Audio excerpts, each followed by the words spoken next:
To break this all down for us, we've got our French politics editor, Marc Perelman, on the set. Hi, Marc. Hi. How seriously should we take this people's primary? It seems like there's a lot of controversy surrounding it. Yes, it's surreal. Let's put it this way. You already have a very divided field on the left. According to the polls, barely one candidate on the far left, Jean-Luc Mélenchon, is hovering around 10%. All the others are more around 5, 4, 3%. And now there is Christiane Taubira, who was not supposed to be a candidate and who has now been designated by a so-called popular primary. It's true that 500,000 people, or nearly that amount, cast a ballot. The problem is that there was no consensus. All the other major contenders said they didn't want to be on the ballot.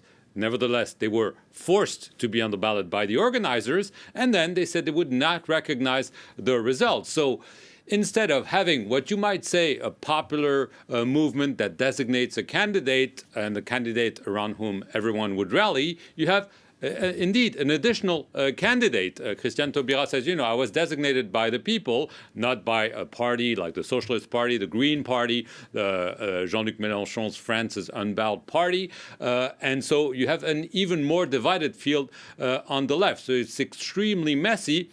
What Christiane Taubira is maybe hoping is that she will get a bump in the polls and that other candidates struggling mightily, like the Socialist Party candidate Anne Hidalgo, or others might say, okay, I don't have a chance. In addition, if I don't get 5%, my campaign costs are not reimbursed by the state, so I might as well decide to throw in the towel. And so that's probably the hope. But clearly, this is yet more division on the left. They clearly did not need that. So the clock is really ticking here on the French presidential election. Is there any hope for the left at this point, or how do we see things playing out?